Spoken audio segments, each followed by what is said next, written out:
Ketika hidupmu bukan kamu lagi, melainkan Kristus yang hidup di dalam kamu.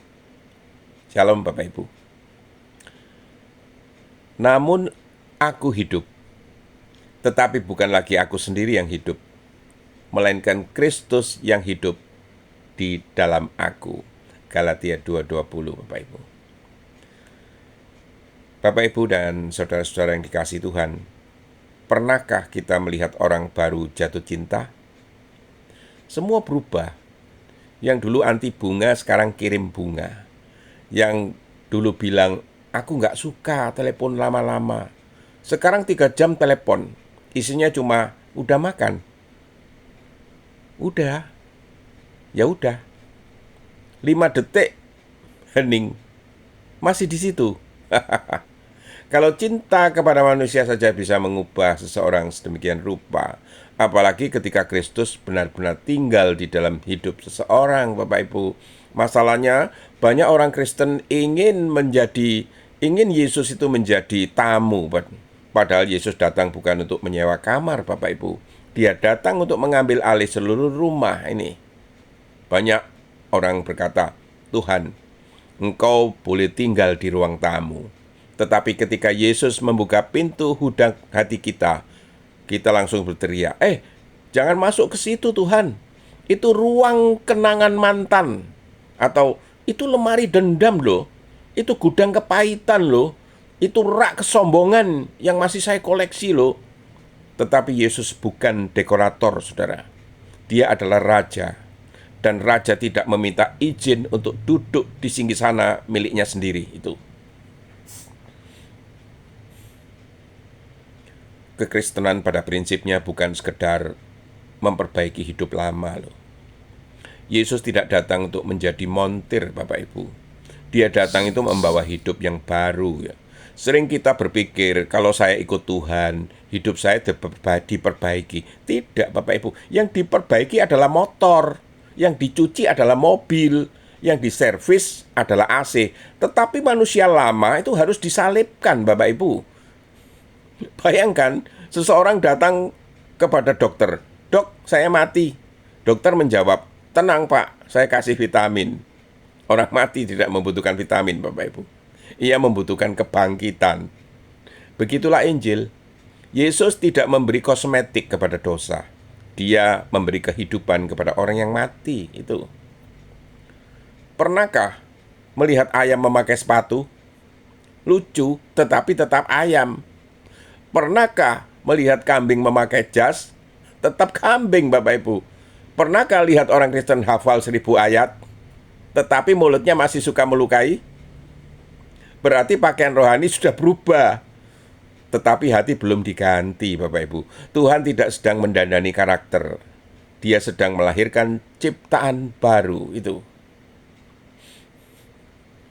Ingat ya, Kristus tinggal di dalam kita. Ini loh. Ini bukan teori, Bapak Ibu. Ini misteri kerajaan Allah. Allah yang menciptakan galaksi memilih tinggal di dalam hati manusia. Yang maha besar masuk ke dalam bejana tanah. Yang maha kudus memilih rumah yang dulunya penuh dosa. Mengapa, Bapak Ibu? Karena kasih selalu mencari tempat untuk tinggal. Bayangkan listrik. Kabelnya tidak bersinar, lampunya tidak bercahaya, tetapi ketika arus listrik masuk, seluruh ruangan berubah. Begitulah hidup kita. Bukan kita yang hebat. Kristuslah arus kehidupan itu. Kalau lampu berkata, "Lihat, aku terang," lampu itu lupa. Kalau kabelnya dicabut, ia hanya akan menjadi benda mati, Bapak Ibu. Semua kemuliaan berasal dari sumbernya, yaitu Kristus.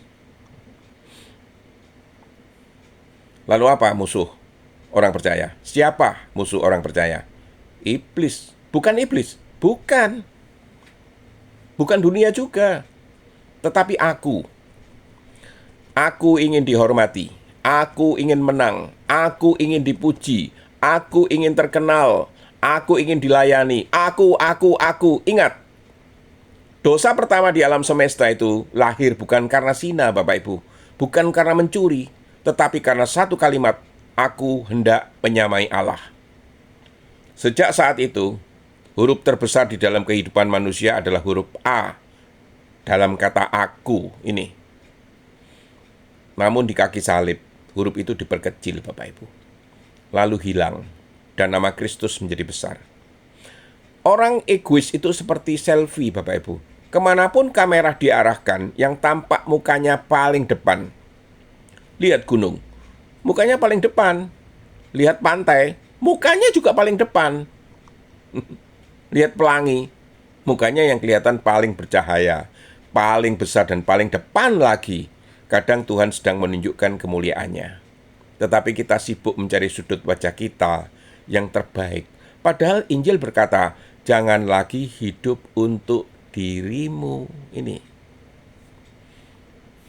Bagaimana ketika Kristus mengambil alih?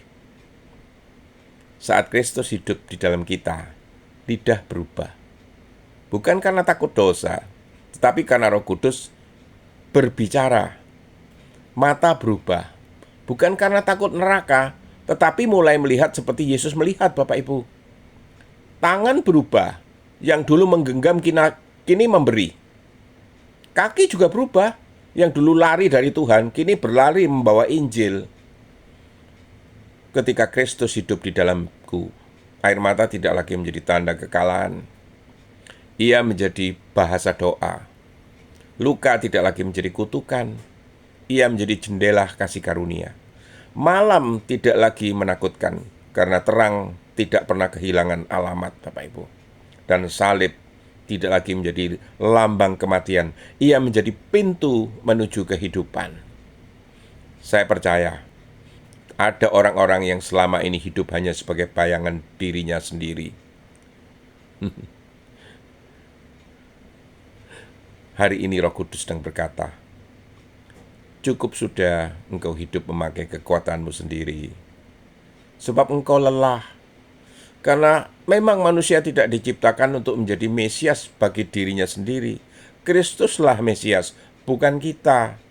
Ada yang sedang berkata, Tuhan, aku sedang mencoba berubah. Tuhan menjawab, aku tidak memintamu mencoba menjadi aku.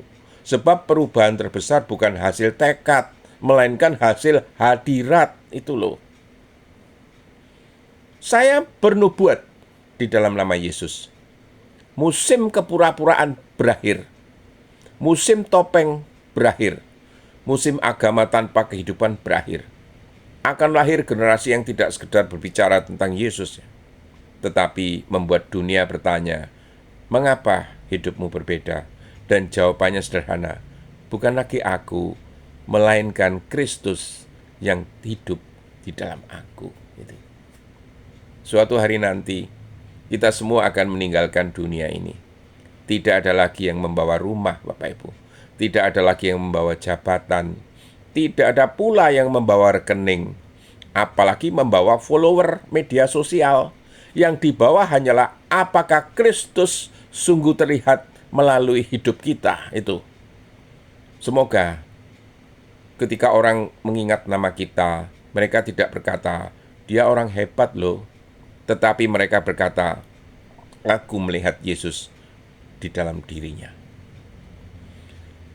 Hari ini Tuhan tidak sedang mencari orang yang sempurna, Bapak Ibu. Dia mencari hati yang bersedia. Bukan hati yang berkata, Tuhan pakailah aku kalau sempat. Tetapi hati yang berkata, Tuhan pakailah aku demi kemuliaan-Mu. Karena hidup yang paling indah bukanlah hidup yang panjang, Bapak Ibu. Bukan pula hidup yang terkenal, melainkan hidup yang telah kehilangan dirinya dan ditemukan sepenuhnya di dalam Kristus. Sehingga setiap tarikan napas menjadi kesaksian, setiap langkah menjadi penyembahan, setiap perkataan menjadi benih kehidupan, dan setiap musim, baik hujan maupun kemarau, memantulkan wajah Sang Juru Selamat.